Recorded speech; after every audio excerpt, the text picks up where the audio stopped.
학습 만화는 일단 이 3자가 합의를 본 결과물이라고 보시면 돼요. 3자요? 네, 예. 바로 출판사. 책을 팔고 싶은 출판사와 네. 우리 애가 그래도 책을 보고 있네? 라는 걸 느끼고 싶은 부모님과 그리고 그냥 보니까 재밌어. 네, 책이 넘어가. 네. 를 느끼고 싶은 학생. 요 3자의 그 합의점이 학습 만화로 탄생했군요. 그렇죠. 학습 만화는 오해하시면 안 돼요. 학습 만화는 절대 독서가 아닙니다.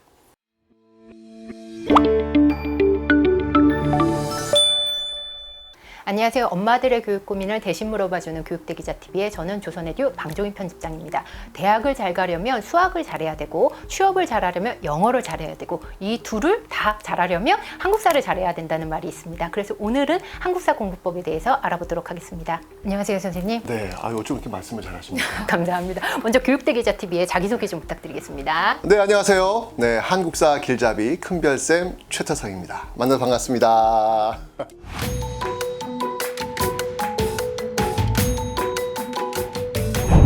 요즘 들어서 한국사에 관심을 갖는 분들이 정말 많아지신 것 같아요. 그렇죠. 남녀노소 불문하고요.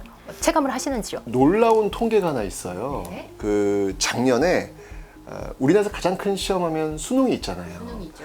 수능 응시생이 작년에 49만 명이었습니다. 그런데 가장 큰 시험 수능보다 더 큰 시험이 생겼어요. 49만을 깨고 50만이 넘는, 심지어 올해 60만이 될 것 같은 어마어마한 메머드급의 시험이 생겼는데요. 그 시험이 바로 한국사 능력 검정 시험입니다. 정말 과히 이 대한민국의 한국사 열풍이 불었다라고 할 정도로 어마어마한 분들이 지금 이걸 보고 계시죠. 요즘에는 초등학생들도 관심을 갖는 친구들이 있는 것 같더라고요. 초등학생들은 늘 역사를 좋아해요. 그래서 그런 건가요? 그래서 재미도 있고 또 이제 교육에 굉장히 관심이 많으신 분들은 초등학교 때 역사를 끝내줘야 되겠다. 그렇게나요? 네. 초등학교 때 잘 다져놓으면 수능 절대평가 만점 받는다 이런 네. 식인가요? 뭐 그것도 있고 예. 중고등학교 와서는 이제 국어, 영어, 수학 해야 되니까 다른 과목 많이 미리 해야 되니까. 끝내놔야 되겠다. 뭐 이런 생각을 가지신 부모님들이 굉장히 많으시더라고요. 네. 그러다 보니까 또 부모님 의지에 의해서 오는 그런 학생들도 있고 또 진짜 뭔가 어떤 성취 욕구. 사실은 대한민국에서 주는 자격증이 손으로 꼽아요. 많지 않습니다. 예, 그런데 이건 교육부 거기서 주는 자격증이잖아요. 예. 국사편찬위원회하고 초등학생이 내가 자격증이 있는 거죠. 그래서 성취감도 생기고. 그럼요. 초등학생들이 대한민국에서 주는 자격증을 가질 수 있는 시험이 없어요. 선생님 채널을 구독 중인데 그러십니까? 댓글을 보면 네. 초등학생들이 남기는 댓글들이 많더라고요. 너무 많아요. 귀여워 죽겠어요. 그럼 선생님이 보셨을 때도 초등학생들한테 한국사 능력 검정 시험 볼만한 시험이라고 생각하시는지요? 너무 좋은 시험이에요. 일단 첫 번째, 여러 가지 다목적 이유가 있어요. 첫 번째, 한국사 자격증을 받을 수 있다는 거. 일단 자격증을 딴다는 얘기는 뭐냐면 내가 공부를 했을 때 그 목표에 도달했는지 안 했는지를 확인할 수 있잖아요. 예. 그러니까 확인이 바로 되니까 좋고, 두 번째는 뭐냐면 일단 기본적으로 초등학교 때 이렇게 한국사를 잘 해놓으면 중고등학교 때 진짜 수월해요. 한국사 첫 걸음은 언제가 가장 적합하다고 생각하세요? 시기로 봤을 때는? 저는 그거는 뭐 이렇게 정해져 있는 시기가 아니라 예. 그냥 대상 학생이 어린이가 될 수도 있고요. 예. 그냥 갑자기 역사가 재밌어. 역사가 어떻게 하면 재밌을까요? 아니, 그러니까 책을 봤는데 예. 역사책만 봐. 그리고 역사책을 볼 때 재미있어 해. 그럼 그때가 한국사 공부할 시기가 되는 거예요. 뭐 억지로 어떤 그 적당한 시기를 정해놓고 예. 공부를 해야 된다라고 하는 거는 좀 고통스러운 것 같고요. 그냥 이렇게 왜 서점에 좀 큰 서점에 놓고 이렇게 풀어주잖아요. 네. 그러면 이제 막 여기저기 다니다가 이제 책을 이렇게 볼 거 아니에요. 맞습니다. 보다가 꽂힌 데가 마침 역사야. 근데 계속 보고 있어. 그럼 얘가 이제 역사에 관심을 갖게 됐구나. 좀 지원해주면 되는 거예요. 그때부터. 그랬을 때 부모님은 어떻게 좀 지원을 해주면 좋을까요? 그러니까 읽고 싶은 책들 많이 사주세요. 특히 그 초등학생이나 또 어린이들 같은 경우에는 역사는 예. 사람들의 이야기잖아요. 이야기다. 그러니까 재미가 없을 수가 없어요. 예, 무조건 재밌을 수밖에 없거든요. 네. 근데 그 재미에 한번 빠져버리면 예. 신나잖아요. 그 그래서 기승전결이 역사는 있으니까. 덕후들이 많은 것 같아요, 선생님. 너무 많아요. 예. 덕후도 무서운 덕후들이 너무 많아요. 한번 빠지면 헤어날 수 없는. 그러니까요. 예, 그래서 책을 좀 많이 사줬으면 좋겠다 말씀해 주셨는데 네. 책은 어떻게 선정을 하는 게 좋을까요? 어떤 방식으로 책을 다가게 하면 좋을까요? 일단 기본적으로 역사와 관련된 책들이 너무 많아요. 너무 많아요. 네, 너무 많아가지고. 현대국이 많다 보니까 고르기가 어렵거든요. 그렇죠. 그래도 좀 검증된 책 그리고 네. 앞으로 또 읽어야 될 책과의 어떤 연결고리가 되는 그런 책들이면 참 좋겠다라는 생각이 들어요. 그 선생님의 네. 큰별쌤 최태성의 별별 한국사 이 책을 내셨잖아요. 네. 초등생 대상으로 많은 책들 쓰셨는데 초등생 대상으로 쓰실 때 혹시 유념하는 좀 중심을 두는 점 이런 점이 있으신가요? 역사 공부의 본질 거기서 우리가 놓치지 말아야 될 것들은 사실을 암기하는 게 아니에요. 그 사실 속에 담겨 있는 의미를 예. 정확히 잡고 넘어가는 게 중요하거든요. 예를 들면 이런 거죠. 우리나라 최초의 국가가 고조선이래요. 근데 그 고조선의 건국 이념이 홍익인간이래요. 홍익인간 모르겠어. 한자니까. 하지만 이걸 풀어보면 널리 인간을 이롭게 하라. 자, 여기까지죠. 근데 여기까지만 던져줘도 잘 몰라요. 그냥 패스 넘어간단 말이에요. 저는 이거를 좀 연결을 좀 해주고 싶었어요. 예. 의미를 부여해주고 싶었어요. 어떻게? 우리나라 역사의 출발, 예. 그게 고조선인데 우리나라를 왜 세웠냐는 거예요. 우리나라를 세운 목적은 바로 누군가에게 도움을 주기 위해서 세운 나라예요. 우리나라 역사의 출발은 강력한 군사 대국이 되기 위해서 세운 게 아니고요. 어마어마한 돈을 버는 부자 나라가 되기 위해 세운 게 아니고요. 누군가에게 도움을 주기 위해서 세운 나라예요. 얼마나 대단합니까? 내가 살고 있는 이 나라의 역사의 출발이 누군가에게 도움을 주기 위해서 세운 나라였어? 뭔가 짜릿한 소름이 돋지 않나요? 네. 이런 느낌들. 그러니까 역사를 공부하면서 우리가 그러니까 본질이 분명히 숨겨져 있는데 그걸 스쳐 지나간다는 이야기죠. 스쳐 지나가는 게 아니라 그 본질들을 놓치지 않고 자신의 삶에 좀 체화될 수 있는 그 내 삶에 바로 이 고조선의 어떤 그 건국 이념이라고 하는 것들이 적용될 수 있도록 머리로 외운 게 아니라 내 경험으로 내 삶으로 외울 수 있도록 해주는 것. 역사를 그냥 단순히 과거에 머물게 하지 않고 지금 저에게 맞는 걸로 해석을 하는 방식이네요. 그리고 초등 저학년 같은 경우는 학습 만화를 통해서 한국사를 접하는 경우도 굉장히 많거든요. 학습 만화는 어떻게 생각하시는지요? 한국사 학습 만화? 만화가 정말로 많이 있어요. 예, 많이 있는데 제가 이 학습 만화, 저도 학습 만화를 했습니다. 근데 이 학습 만화가 어떤 역할을 하는지 제가 정확히 알려드리면 학습 만화는 일단 이 3자가 합의를 본 결과물이라고 보시면 돼요. 바로 출판사. 책을 팔고 싶은 출판사와 네. 우리 애가 그래도 책을 보고 있네? 라는 걸 느끼고 싶은 부모님과 그리고 그냥 보니까 재밌어. 네, 책이 넘어가. 네. 를 느끼고 싶은 학생. 요 3자의 그 합의점이 학습 만화 탄생했군요. 그렇죠. 학습 만화는 오해하시면 안 돼요. 학습 만화는 절대 독서가 아닙니다. 학습 만화는요. 그래요, 선생님. 네. 선생님이 그렇게 말씀하시니까 더 와닿네요. 네. 학습 만화는 이해를 하기 위해서는 도움을 줄 수 있어요. 네. 근데 왜냐하면 독서는 기본적으로 저는 그 텍스트와 텍스트 사이에 있는 그 행간 속에서의 그 상상력을 자극하는 시간을 갖는 것. 저는 이게 진짜 독서라는 생각이 드는 거거든요. 네. 근데 만화는 그 상상력을 하지 못하도록 해요. 왜냐하면 다 그려져 있으니까요. 그래서 독서가 아니에요. 근데 학습만 나쁘다는 게 아니라 네. 학습 만화는 어떤 그 사실들을 이해시키는 데는 도움이 돼요.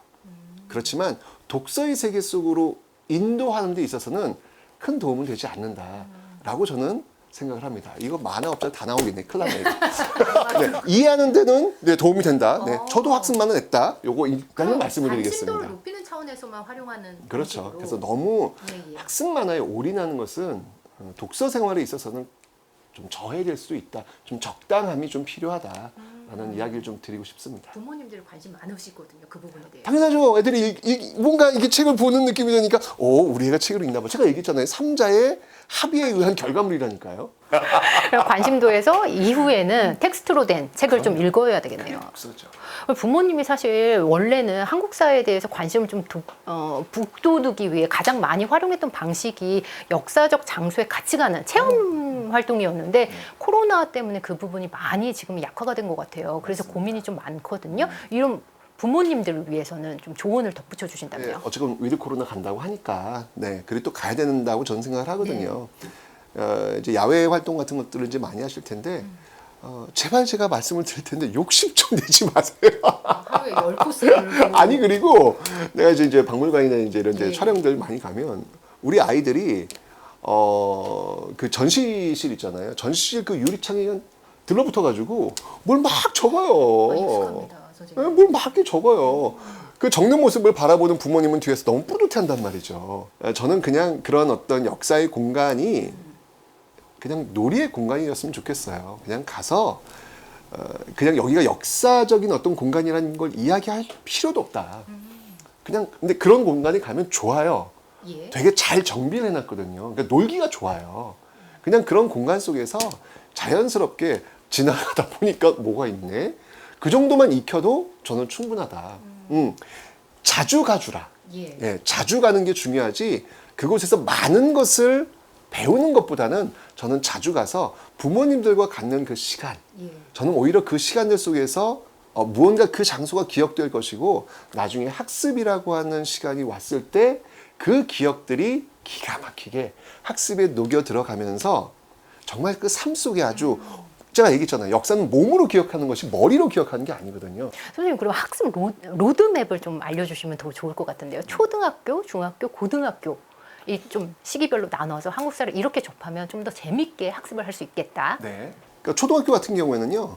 제가 아까 말씀드렸지만 그냥 꽂히는 그런 책, 꽂히는 유형의 어떤 종류 이런 것들을 좀 집중적으로 좀 서포트해 줬으면 좋겠어요. 주로 저는 주로 저는 책을 좀 많이 읽었으면 좋겠는데 되도록이면 저는 위인전. 위인전이요. 초등학교 저학년일수록 위인전부터 좀 출발해라. 왜냐면 이게 연령대가 내려가면 내려갈수록 어떤 문제점이 있냐면 네. 과거로 못 가요. 그러니까 과거의 시간에 대한 개념이 없어요. 아 과거가 너무 막막한 얘기군요. 왜냐면 오늘의 나도 이게 너무 재밌는 얘기가 많은데 굳이 예. 과거까지. 그렇죠. 그래서 사람의 스토리, 사람의 이야기. 그러니까 어찌 본다면 친구들 이야기일 수도 있잖아요. 예. 그런 어떤 그 이야기들이 사람들의 이야기인데 그런 것들이 좀 위인전 이런 것들이 좀 더 쉽게 익힐 수 있거든요. 예. 그러다가 그 위인전들이 이렇게 쭉 저학년 때 이렇게 공부하다 보면 시간이 흘러가면 그 위인들은 어느 시대에 살았지? 이게 자연스럽게 들어와요. 예를 들면 이순신 얘기를 하는데 이순신이 임진왜란에서 뭐 이렇게 큰 승리를 거두었네. 임진왜란이라는 게 있었나 보지? 그러면은 어느 순간 갑자기 조선 시대에 대해서 관심을 갖게 되는 것이죠. 그렇겠죠. 그럼 그 다음 단계에서는 이제 평면적인 역사. 예. 근데 우리는 거꾸로 공부합니다. 시대를 자꾸 공부하게 해요. 네. 사람이 없어요. 조선시대 과전법을 외우랍니다. 얼마나 재미없고 얼마나 딱딱하고 얼마나 말라있는 역사입니까? 그 과전법을 공부하기 전에 그 시대를 살던 사람들 정몽주와 정도전을 얘기해 줘야 되거든요. 그 라이벌들 속에서 과전법이 붙는 거예요. 그러니까 항상 사람을 중심으로 그 사람의 뒷담화 재미있는 그 사람의 이야기를 중심으로 해서 시대를 붙여라 라는 이야기를 제가 꼭 좀 드리고 싶습니다. 초등학교 고학년 그리고 중학교 이 정도를 마무리하면 그 다음부터는 이제 단계는 중학교 때. 내신 준비해야죠. 내신. 네, 내신 준비하고 수능 준비하고 뭐 현실이니까 시험에 맞게. 네 어쩌겠습니까. 근데 그 초등학교 중학교 때 이런 준비를 해놓으면 제가 얘기했지만 아주 수월하게 적응할 수 있겠다. 과정을 좀 스킵하면 대부분 이 책으로 역사를 배우면요. 대부분 구석기만 알잖아요, 선생님. 구석기 전문가가 되잖아요. 그렇죠. 대한민국 뭐 학생뿐만 아니라 우리 다 모두가 다 구석기만 기억이 나는 것 같아요. 우리나라 이제 공부할 때 예. 두 번의 위기가 있어요. 첫 번째 위기는 삼국시대. 삼국시대. 네. 두 번째 나라가 위기는 세 개니까. 맞습니다. 예, 헷갈리죠. 하나 나라 외우기 힘든데 동시에 세 나라가 존재하니까 심지어 또 한 나라 가야까지 들어오면 4개 나라 아니겠습니까? 헷갈려요. 헷갈려요. 여기서 이제 좌절하게 되는 것이죠. 그리고 치가 접는 거죠. 그리고 시간이 흘러가면 안 되겠다. 한국사는 해야 되겠구나. 또 구석기 경기도 연천군 전공리를 공부하는 거죠. 그러다가 또 삼국시대 또 무너지고. 그렇죠. 이런 또 패턴이 돌이키는 계속 거? 반복된다는 얘기죠. 그럼 삼국시를 넘으면 언제 또? 삼국시대 넘어가면 예. 이젠 태평양이에요. 예. 고려시대와 조선시대는 조금 더. 아주 이게 정형화되어 있어요. 아. 예. 그래서 쭉 갈 수 있어요. 예. 그런데 두 번째 위기가 옵니다. 네. 그 두 번째 위기는 일제강점기입니다. 헷갈려요. 너무 많은 단체와 너무 많은 사람들이 나오면서 예. 거기서 경악을 하면서 또 한 번 좌절하는 그런 시간을 갖게 됩니다. 시기별로 정책이 다르잖아요, 선생님. 그리고요, 이름이 너무 비슷해. 예를 들면 대한광복회라는 존재가 있거든요. 예. 대한인광복회도 있습니다. 그럼 대한광복회와 대한인광복회가 같을까요? 전혀 다른 조직입니다. 그럼 이건 암기해야 되나요? 뭐 어떻게 해야 이 부분은 암기인데 예. 사실 어렸을 때부터 이렇게 할 필요는 없고요. 예, 제가 아까 얘기했지만 수험사 자격증이 필요할 때, 그때 가서는 근데 다 외울 필요는 없습니다. 시험에 나오는 것도 정해져 있습니다. 정해져 있어요. 그럴 땐 또 일타 강사가 도움을 줄 거니까요. 염려하지 마시고요. 네. 그러니까 요즘에는 우리 아이들이 그렇게 이게 공부 머리가 잘 이렇게 발달되어 있는 착각하시면 안 됩니다. 공부 머리가 발달되어 있는 애들은요 손으로 꼽아요. 그 아이들 이외에는 잡아줘야죠. 왜 어떻게 잡아주셨어요? 네? 따님은 어떻게 잡아주셨어요? 엄마가 학원 돌리던데. 대기자 TV